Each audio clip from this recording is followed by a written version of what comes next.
வணக்கம். இன்றைய எம்எல்ஏ, நாளைய மினிஸ்டர் அண்ணன் வன்னி அரசு அவர்களை பற்றி தான் நம்ம பார்க்க போறோம். வன்னி அரசு அவர்கள் இந்த அமைச்சரவையில பங்கெடுக்கிறத பற்றி காரணம் என்ன அப்படின்னு அவர் சொல்லியிருக்காருங்கிறத முதல்ல நம்ம பார்த்துடலாம். என்னை நம்பி மிகப்பெரிய பொறுப்பை வழங்கியுள்ள விசிக தலைவர் திருமாவளவன் அவர்களுக்கு நன்றி. விசிகவிற்கு மட்டுமல்ல, அதிகார பகிர்வை விரும்புகின்ற அத்தனை பேருக்கும் இது மிகப்பெரிய மகிழ்ச்சியாக இருக்கும். அதிகார பகிர்வு என்பது அம்பேத்கருடைய கனவு.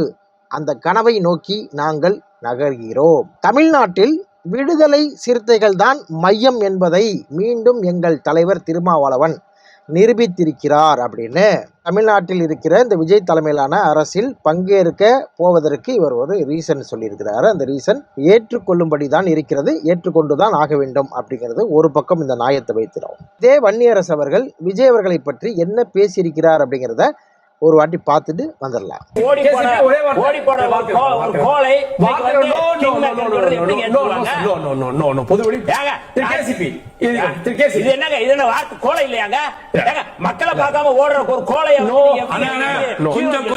மக்களை பார்க்காமல் ஓடி போனவர் கோழை.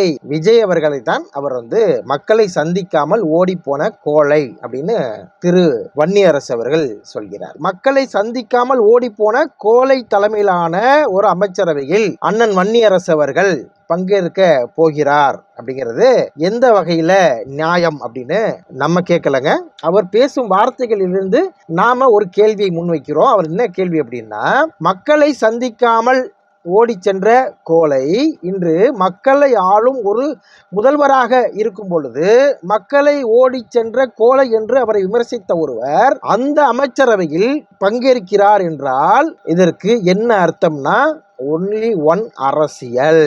ஏன் நம்ம இங்க அரசியல் இவங்க பண்றாங்கன்னு விமர்சிக்கிறோம்னா, இவர்கள் கொள்கை அரசியல், கோட்பாடு அரசியல் அப்படின்னு சொல்றாங்க. என்னைக்குமே விடுதலை சிறுத்தைகள் கட்சி தான், அதாவது திருமாவளவன் அவர்கள் தான் அதிகார மையமாக இங்கு இருக்கிறார் என்பதை மீண்டும் நிரூபித்திருக்கிறார் அப்படிங்கிற வார்த்தையை இங்க சொல்லும் பொழுதுதான் நாம் இந்த கேள்வியை எழுப்ப வேண்டிய கட்டாயத்தில் இருக்கிறோம். இப்போ இதற்கு முன் நீங்கள் கோழை என்று சொன்ன விஜய் அவர்கள் இன்று வீரனாக மாறிவிட்டாரா? வீரனாக மாறிவிட்டார் என்றால் ஏற்கனவே அவரை சொன்ன கோழை என்ற வார்த்தையை நீங்கள் வாபஸ் பெறுவீர்களா?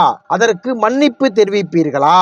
வன்னியரசு அவர்கள் இந்த அமைச்சரவையில் பங்கேற்பதற்கு முன் அவர் வெளியிட்ட அறிக்கையின் ஒரு 4 பேராகிராஃபை நான் படிச்சு காமிச்சேன்.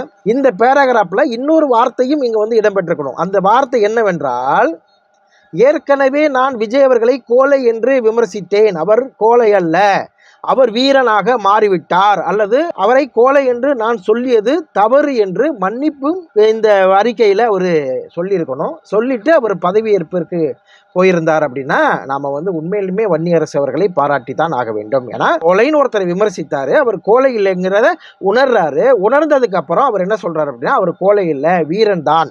அவர் வீரன் என்பதால் மக்கள் தேர்ந்தெடுத்திருக்கிறார்கள். நான் கோழை என்று அவரை சொன்னது தவறு, அவர் வீரன் என்று மக்கள் முடிவு செய்து அவரை தேர்ந்தெடுத்து முதல்வராக ஆக்கியிருக்கிறார்கள்.